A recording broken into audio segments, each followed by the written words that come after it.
O mais novo reforço do Internacional, o goleiro uruguaio Sérgio Rocher, já está em Porto Alegre e o arqueiro faz revelações importantes sobre sua escolha ao Beira-Rio. Teve até conversa com D'Alessandro e Nico Lopes. Enquanto isso, o Internacional treina no CT do Parque Gigante e pode ter um movimento um pouco diferente na abertura do meio-campo, porque Johnny não pôde treinar com os companheiros pela parte da manhã. E no cenário político do clube, eu vou te explicar por que o movimento Intergrande já está no segundo turno da eleição e por que Alessandro Barcelos teme bastante o primeiro turno do pleito colorado. Vamos falar sobre tudo isso? Então fica comigo depois da vinheta.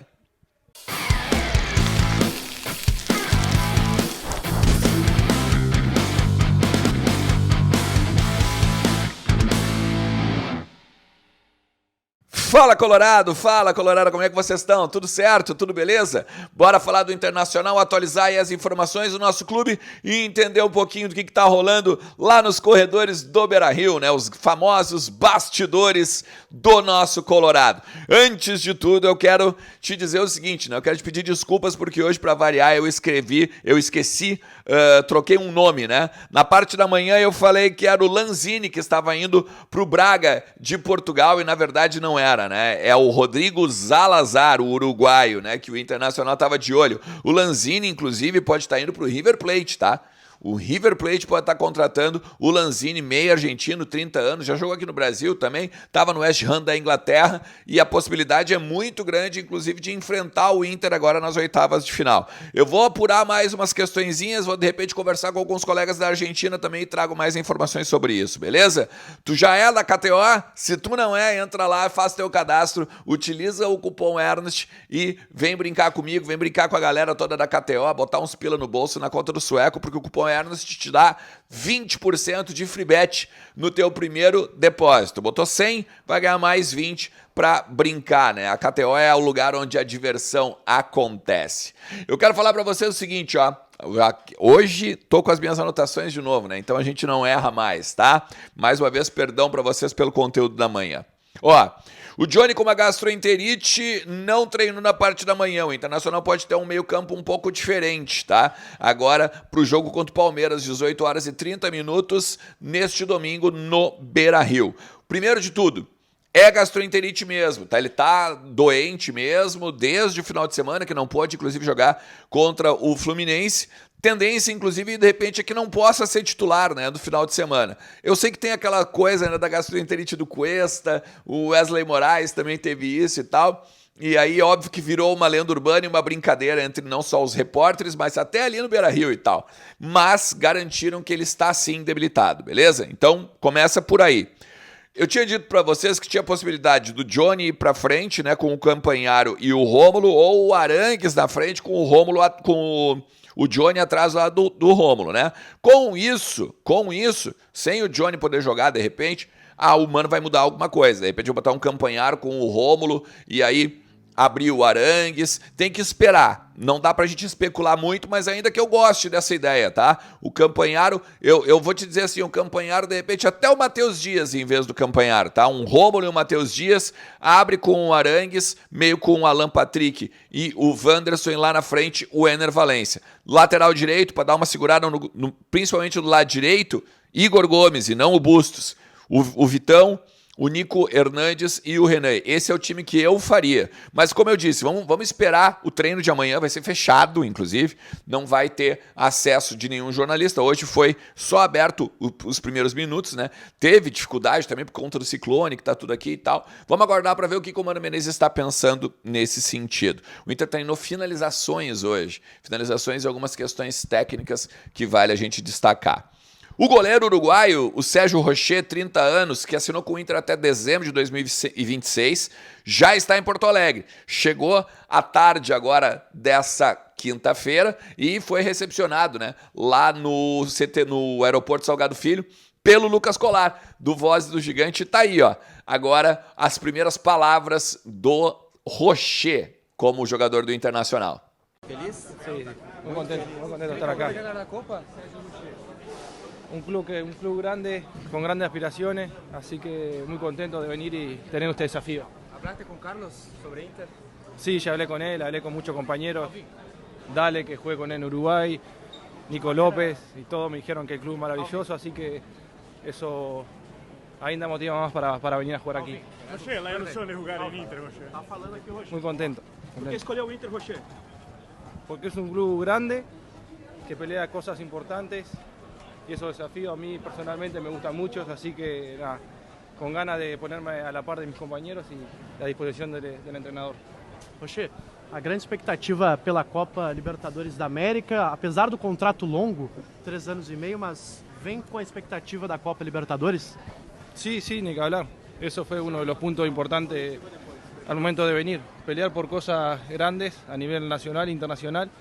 E creo que o clube lo amerita porque tem uma história muito grande, não? O Rocher ainda fez algumas declarações, né, e rapidamente, assim, disse que conversou com o D'Alessandro, disse que conversou com o Depena, com o próprio Nico Lopes, e veio para Porto Alegre porque é um grupo, né? O Internacional é um grupo que briga por coisas importantes. Por isso que escolheu o Inter. Tinha outras possibilidades também do Campeonato Brasileiro, tinha a possibilidade de até se manter no Nacional, né? Mas então escolheu o Inter por conta desse destaque. Na parte da manhã eu falei sobre algumas questões políticas, principalmente pelas datas, né, da eleição. E a data que a gente interessa, eu quero explicar um pouquinho por que o movimento Intergrande já está no segundo turno, basicamente, tá?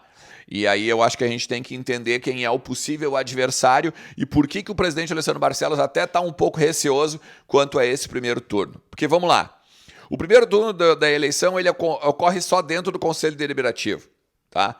O Conselho Deliberativo do Inter hoje ele tem 339 cadeiras, beleza? Dentro dessas cadeiras existem movimentos políticos. Eu acho que são 15, se eu não me engano, ou 16, tá? Mas é muito movimento.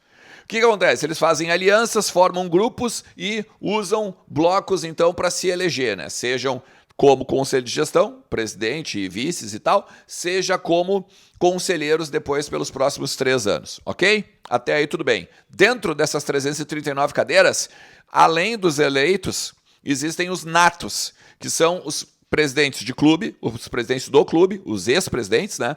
Os ex-presidentes da mesa do conselho, os ex-presidentes do Conselho Deliberativo e também conselheiros que já têm mais de 30 anos de trabalho dentro da casa. Beleza? Até aí tudo bem. O que acontece? Hoje a gente tem o maior movimento, que é o movimento Intergrande. Se tu pegar o blocão movimento Intergrande, dá em torno de 140, 145 cadeiras, tá?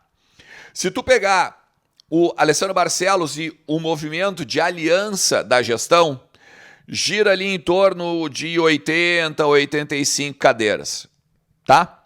Beleza.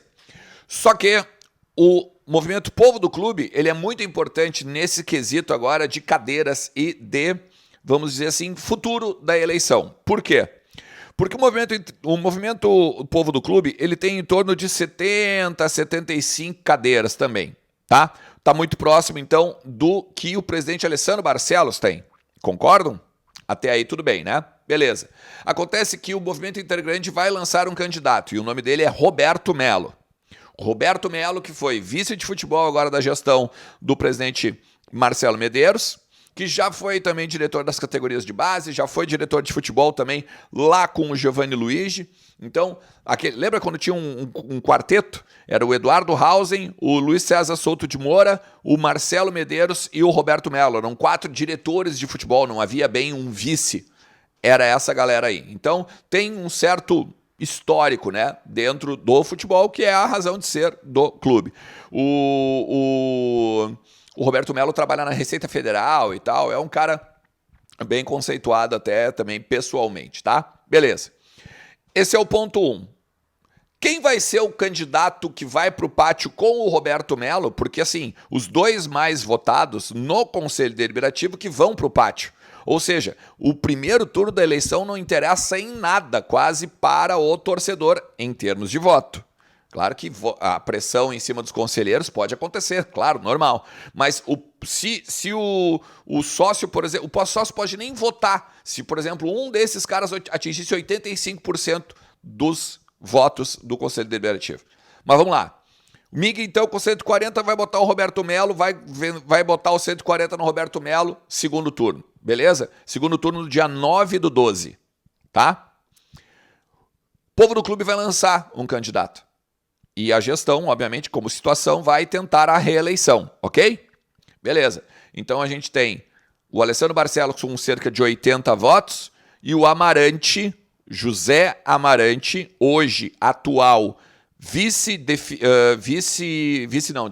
hoje atual presidente do Conselho Fiscal do Inter, surge como candidato do povo do clube, que como eu já disse, entre 70 e 75 cadeiras, tá? Ou seja, são muito próximos. O José Amarante ele já foi vice de administração do presidente Giovanni Luigi, principalmente ali na época da remodelação do Beira-Rio. Ele que fez basicamente toda aquela questão de traslado de o Inter jogar em Caxias, segurou a barra junto com o presidente Giovanni Luigi em termos de administração do estádio. Nunca passou pelo futebol, mas administrativamente e juridicamente, porque ele é um advogado, ele conhece bastante do clube e bastante, inclusive, né, do movimento, vamos dizer assim, jurídico e como as coisas funcionam também dentro do Inter. Pelo lado do Alessandro Barcelos, então, entre 75 e 80 cadeiras.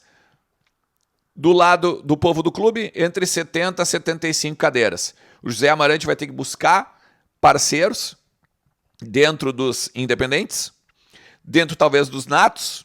O presidente Alessandro Barcelos vai ter que fazer o mesmo, daqui a pouco puxar alguém de até mesmo do povo do clube, até mesmo do MIG, que de repente não compactua com algum nome que vai ter na chapa. Então, assim, vai ser uma eleição bem próxima no candidato que vai ser o rival do Roberto Melo.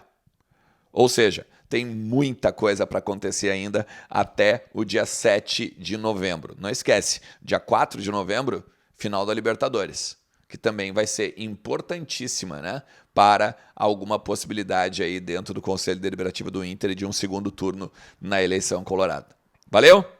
Se tu chegou até aqui, mais uma vez eu te agradeço demais. E vamos continuar conversando sobre política, sobre os bastidores do Inter, os corredores, né, dos escritórios do Beira-Rio, ali das salas do Beira-Rio, porque tem sempre muita coisa pra gente falar e entender do Colorado aqui. Valeu?